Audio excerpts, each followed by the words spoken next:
Good afternoon, ladies and gentlemen. Thanks for gathering this afternoon. I'm Neil Sharpe, Product Marketing Director at Friend MTS, a content protection specialist.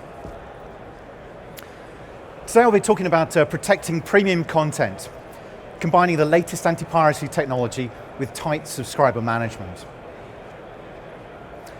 I'll be covering a number of related key topics, starting looking at the impact of piracy on premium content. Really, this is an existential threat to pay TV platforms, content owners, just looking at what's happening in the market. I'll look at some of the commercial practices that can be adopted to minimize content theft.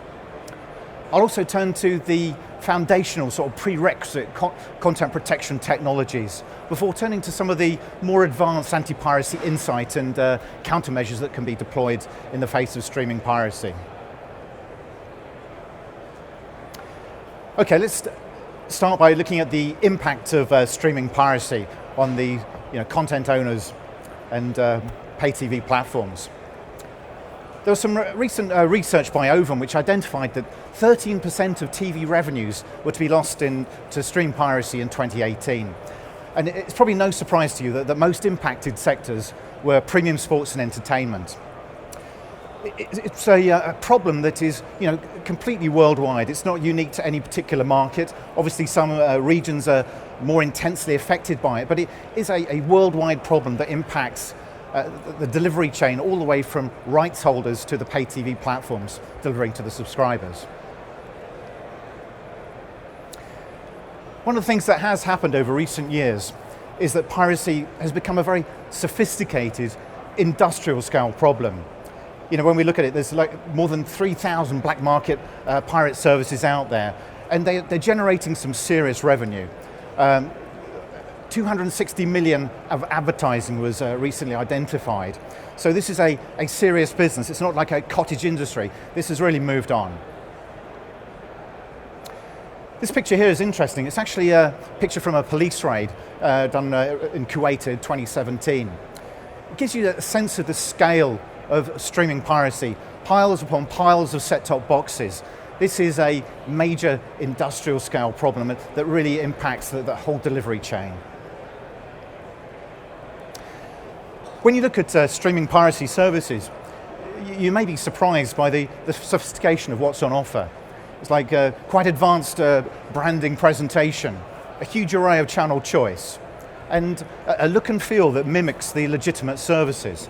The net effect is that viewers in their home can feel quite at home. It doesn't feel like some illicit service. It feels something that looks very close to a legal service.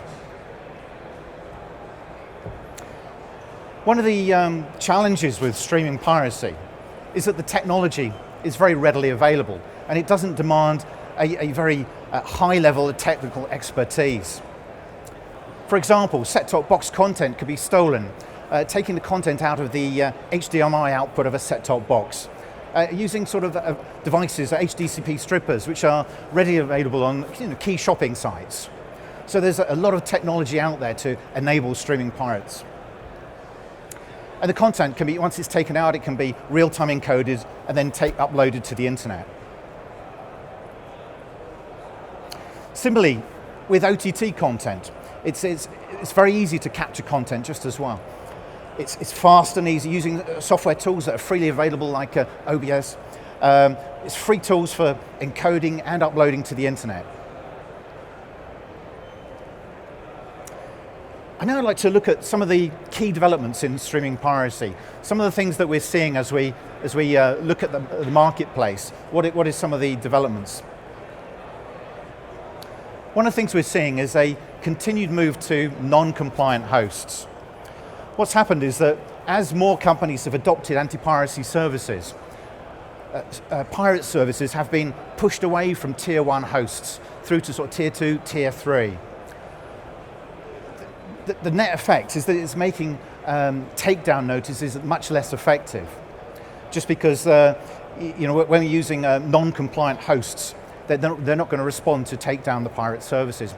The one plus point of this is that when you move away from a tier 1 host, you don't have that scalability, the immediacy of delivering content that you get when you're working with a sort of tier 1 and Akamai equivalent. We're also seeing an increase in peer-to-peer streaming piracy. One of the issues here is that when pirates are using peer-to-peer technology, there's no single IP address that can be used for taking down the content. This means that it really is of fundamental importance to tackle the issue by taking down the redistribution at the source.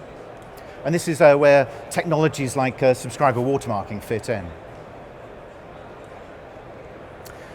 Another thing we're seeing with streaming piracy is a move towards more sophisticated visual manipulation attacks. This is really the sort of the cutting edge of the battleground for video piracy. They're using techniques like collusion, where you're combining multiple video signals to create an image. And the objective here is to undermine the subscriber identification process. And this is where really is an incredibly important that the watermarking, the subscriber identification services are ultra robust to withstand this type of pirate attack. Another thing we're seeing is a higher level of interference with OTT players. There's a lot more tampering going on, and the aim here is to compromise the content protection that's built into the OTT players. One of the responses that is needed here is a much higher level of player hardening to counter this type of attack. Now, I've painted a little bit of a bleak picture here of the scale of a piracy problem. Some of the increases in the sophistication of the services being offered by streaming piracy. But I wouldn't want you to get the impression that this is an impossible problem. This is something that is not insurmountable. If you actually go back to some other data from Ovum, they've actually estimated that piracy losses were actually reduced by 3%. Now, this was driven by a greater deployment of anti-piracy services. And I'll come on to this a little bit later, talking about some of those tangible benefits that we've seen from some of the adopters of anti-piracy technology. Before I get into the technology side of anti-piracy, I'd just like to talk a little bit about some of those commercial practices that can be adopted to strengthen content protection. One of the key things, it may sound obvious, but is to control sales to subscribers of access cards. In some markets, we're seeing that pirates can buy access cards in bulk, without giving their details. So the pay TV services are losing control of their content in that process. So it really is essential to maintain control of that sales process to avoid the setup of fraudulent accounts. Another thing that may sound fairly obvious, but content protection is much easier when you know where your customers are located. Now, in the past, this has been done, with set-top box installation by engineers going to visit the households, going there, installing. And this hasn't just been about installing the equipment. It's also about maintaining that 360 circle of security.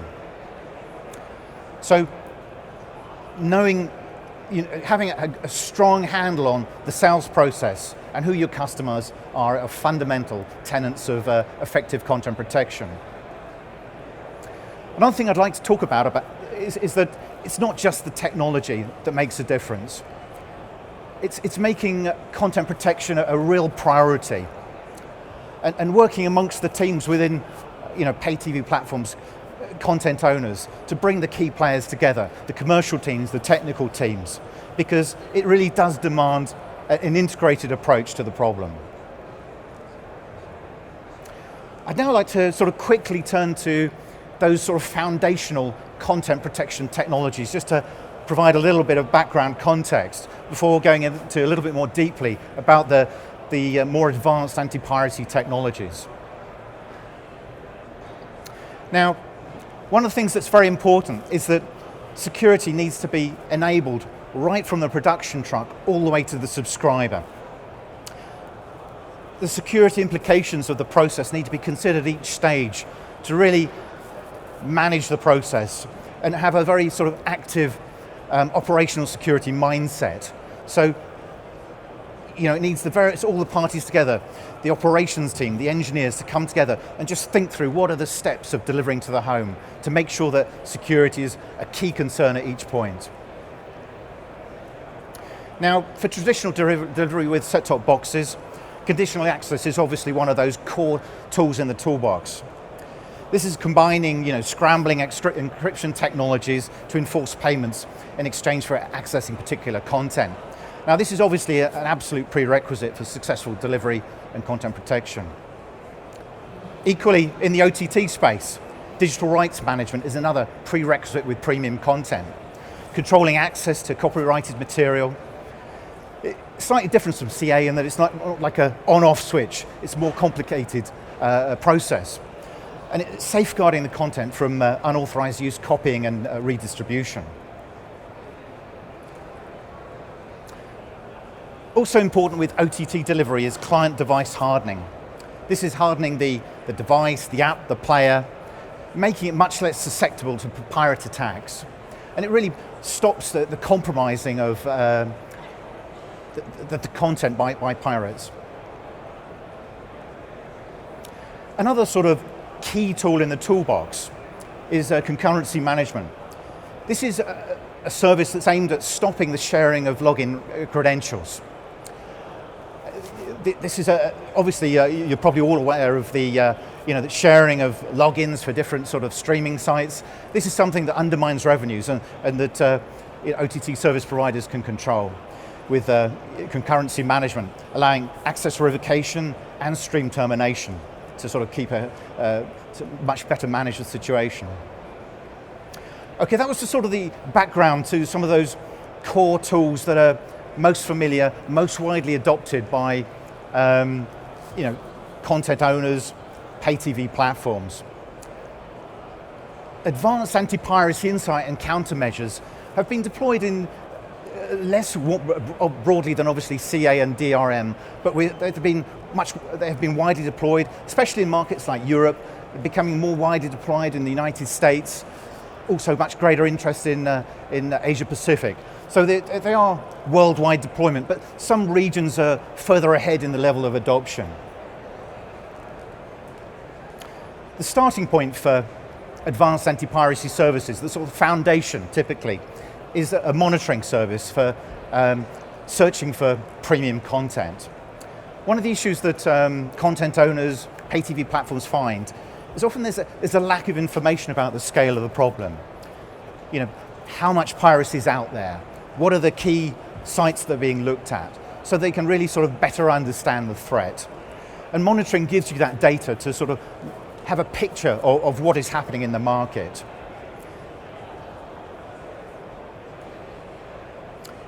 Advanced monitoring is it's not based on teams of students working in rooms searching on the internet. It's a highly automated robotic process. The top services are use fingerprint-based content recognition for very fast identification of pirate services. This can be done in literally just a matter of seconds. You can match content to a content owner's content. It's not a random process of just scouring the internet. The process of monitoring involves looking at a library of services where specialists like Friend MTS know where content's been hidden, where it's been hosted rather. And so it's searching for known sites. So it's a very efficient process, but highly scalable. One of the issues with piracy is that the level of piracy is, for a typical weekend match, it can be tens of thousands of sites set up for streaming and redistributing content. So it does demand a highly automated sort of robotic approach that can respond in seconds rather than half an hour or whatever. And it needs to be able to address all the sort of core types of video piracy, Kodi and Android-based illicit streaming services, social media platforms, content sharing by apps, etc. Once content has been identified by monitoring platforms, the next step is typically enforcement against the streaming piracy. This can involve automated sending of DMCA takedown notices to pirates. This is done, at large scale, very, very quickly as soon as the pirate services are identified. But as we mentioned earlier, what we're finding is that typically pirate services are not responding. So the next step, which happens very shortly afterwards, is to escalate the takedown notices to the hosting provider. Now, some of the sort of higher tier hosting providers will respond, they'll take it off, and that obviously addresses the problem.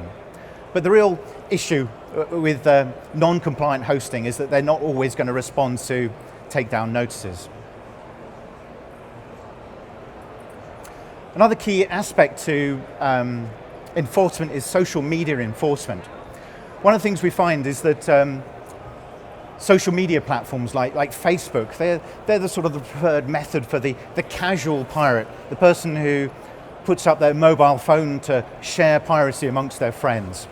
This isn't the sort of the large-scale enterprise that I spoke of earlier, but nevertheless, this is something that impacts the revenues of pay TV providers.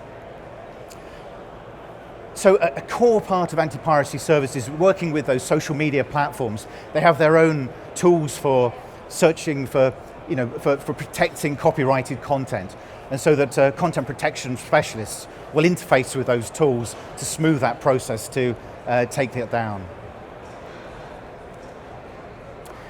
Now, one of the newer services that's been announced at NAB is measuring piracy consumption over ISP networks.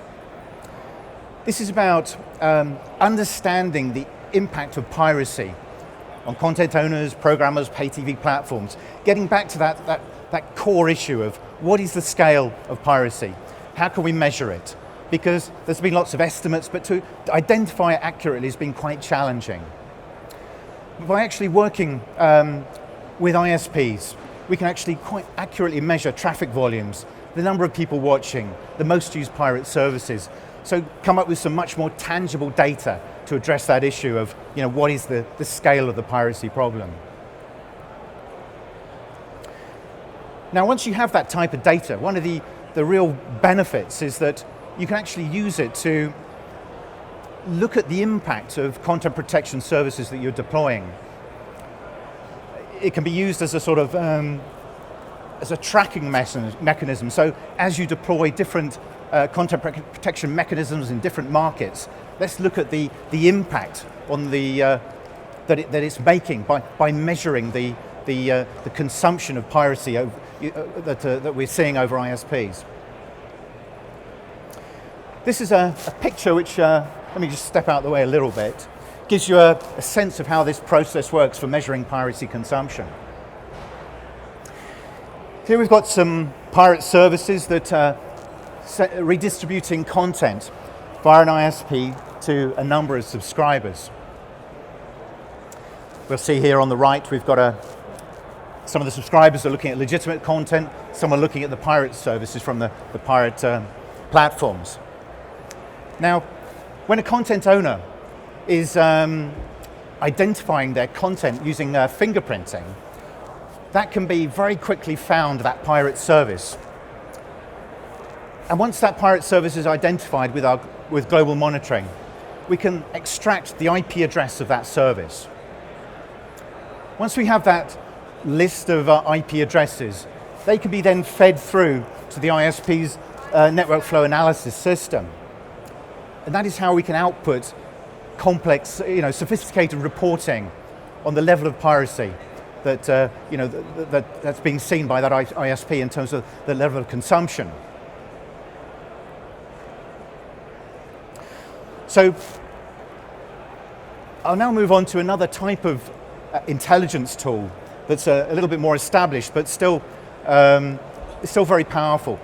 Distributor level watermarking. Now, this is a service aimed at content owners who are distributing their content to multiple pay TV platforms. And in this case, they may have a requirement to understand which of their platforms are most impacted by streaming piracy. Now, by doing a watermarking across their pay TV platforms, different watermark for each platform, the content owners can very quickly identify which of those platforms that are most impacted, and then consider taking that intelligence of the market, where should I strengthen content protection, taking in extra measures like subscriber watermarking, for example. So it's often used as a first step by content owners who want to better understand the scale of piracy. Now, subscriber level watermarking is obviously one of the most powerful tools out there. It allows identification of the individuals responsible for redistributing content. And then once you have that information, access can be revoked. So this is a tool that is proven to be very effective over recent years. It works even with those most challenging environments of peer-to-peer hosting, non-compliant hosts, where there's a need to take down the source of the content. Now, I'd just like to give you a little bit more feedback about the transformative effect of subscriber watermarking. We worked with a major broadcaster who was the source for, the original source for about 60% of sports piracy in its market. Now, once subscriber level watermarking was introduced into its market, that was reduced down to less than 1% in just a matter of weeks.